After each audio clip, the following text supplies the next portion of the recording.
All right, welcome back, students. Hopefully you had a chance to work on some of these problems on page 136. And so when I go through them, I'm not going to go through all of them. I don't want to waste all of your time by going through every single problem, but hopefully you've done some of these problems. And as I go through them, the process will make sense, or what you are seeing is matching what you are saw or doing on your page, what you saw that you did on your page, or what you are seeing hopefully as I go through it. So I want to make sure I jump down to the bottom part of the page. We'll go back up and handle the comparing fractions.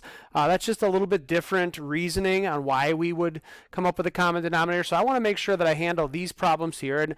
And for our purpose right now, I'm just going to spend time on the odd numbers. Okay, so 9, 11, 13, and 15. And I'm going to go through them relatively quickly because we've already done the tutorial. So I'm just going to simply walk you through my process and just kind of talk you through as I'm going. So I'm not going to go into a bunch of explanation. When I get to problem 13, for sure, there is going to be an extra little piece that I'm going to add in there just because that is a little bit more challenging problem based on our based on something maybe we haven't covered yet or haven't mastered yet would be a better way to say it. So as I look at problem number 9, we've just simply got two fractions there that have unlike denominators. So I need to find a way to make it a common denominator. I could easily multiply them together and get to 24 and then have to simplify at the end, but I know in my head I can skip count by these two numbers, and the actual numbers that I would like to use are going to be my denominators of 12, because I know that both 6 and 4 go into 12. So when I do that, to get from 6 to 12, I multiplied by 2. So to do the same thing to the top, 5 times 2 is 10. And when I go from 4 to 12, I multiplied by 3, and so to do the same thing to my numerator, 1 times 3 is 3. And so this is my new problem.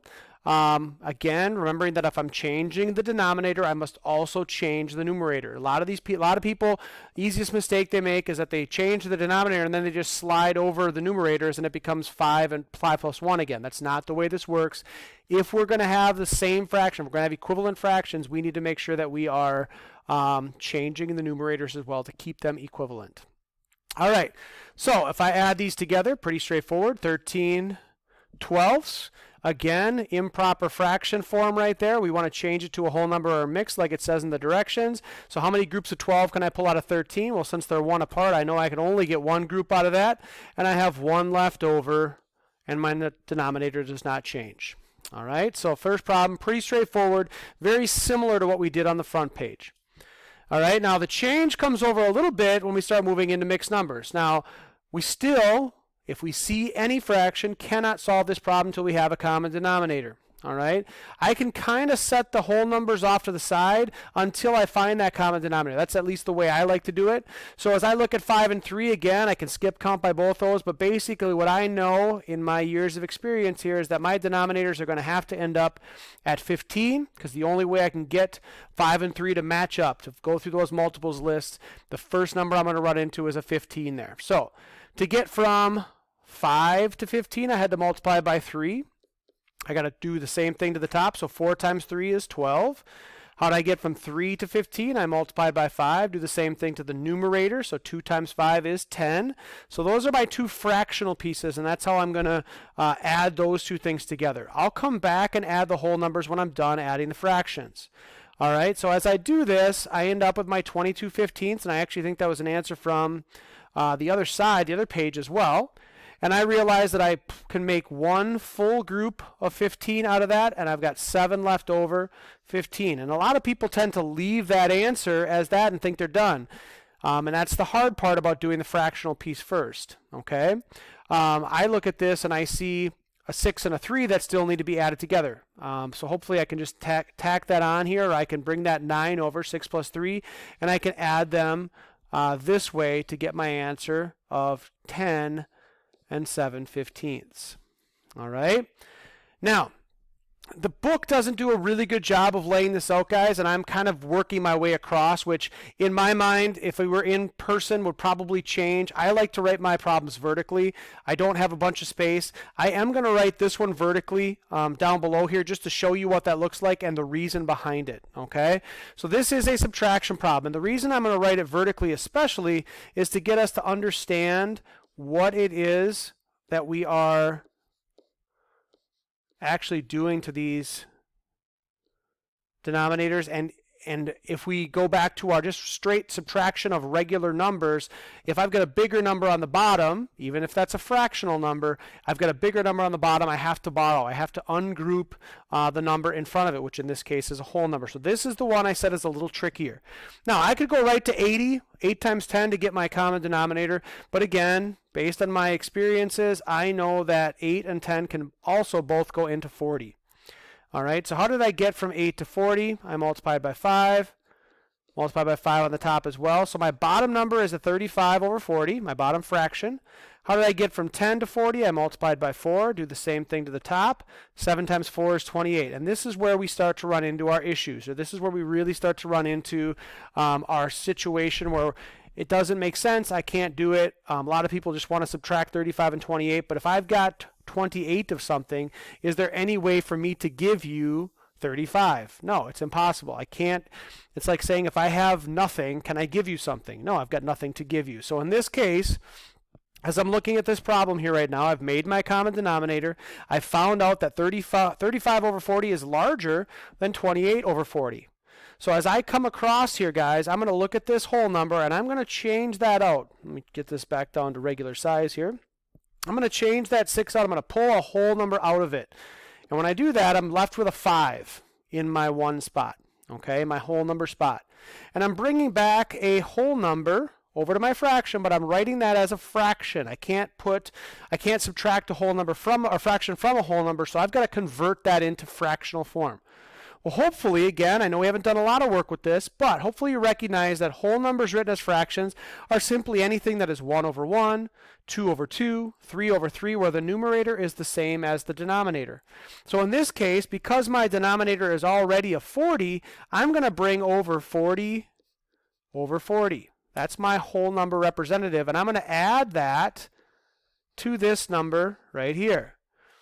Okay, and a shortcut that I tell my kids in my 5th grade classes as I teach these, okay, is I simply add the numerator to the denominator to get my new numerator because I'm bringing over 40 40ths. So what is 40 plus 28? That's going to change to 68 over 40. And now I can subtract. And I know it's kind of a messy ordeal here, and this might be a problem where you're going to need to ask some questions of your teacher, but just be aware of that. That's how that's going to look. All right.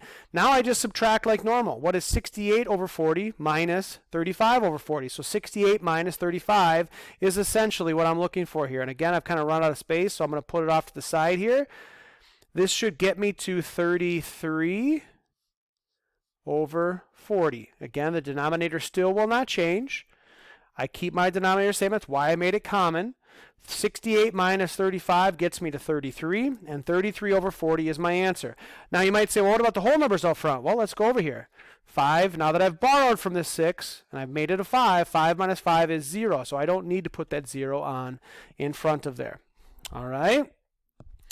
Okay, one last problem here. Let's do this story problem just so we can see what those look like. There might be a couple of those on your assignment today.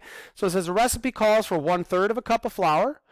Another recipe calls for 3/4 of a cup of flour. How many cups of flour do you need to make both recipes? So we got to, again, identify what the question is asking. Here's the question mark.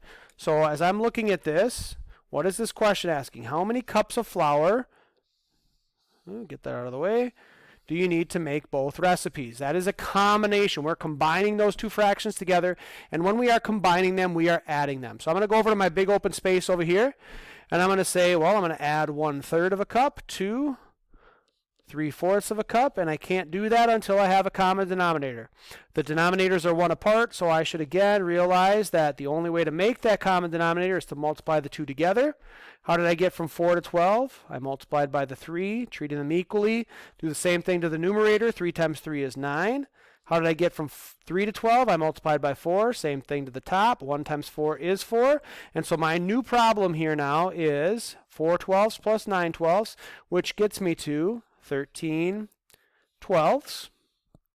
And that should be then converted into how many groups of 12 can I pull out of 13? 1 with 1 left over, and the 12 stays the same as my denominator.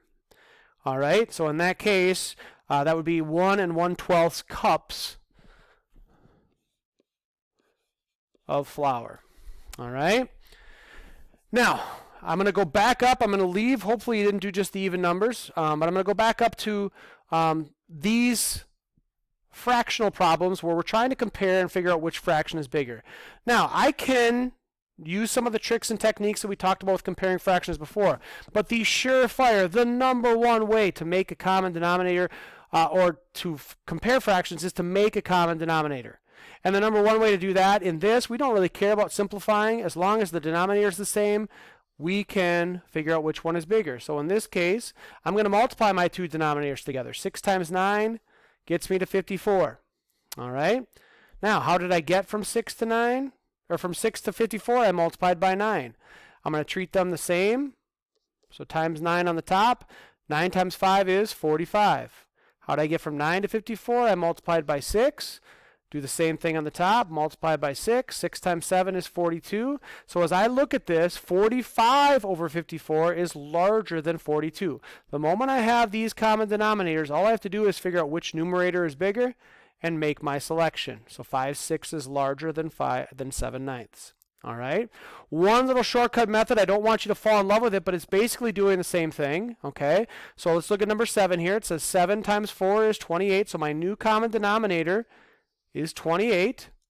Now, what some people will tell you in a shortcut method is you can look at this denominator and multiply it going across by the numerator on the other side. 4 times 5 is 20. And put that on top there. Then I can take this little denominator and move it to that numerator, and 7 times 3 is 21. And I can determine that after I cross multiply there, that I've got my new numerators, and I know that 21/28 is larger than 20/28. Okay, so it's called the cross multiplication method, but what we are actually doing there is we are making that common denominator, and then we are cross multiplying. Okay, to figure out those answers. And then we figure out that 21 is bigger than 20, and we've got our larger fraction. All right, so number one way to compare fractions as well, guys, just like adding and subtracting, is to make that common denominator. All right, please work on your exit ticket. A lot of the similar problems, same types of problems. Don't hesitate to reach out and talk to your teacher. I will be available for my students especially. Please make contact if you are struggling with anything. Have a great day.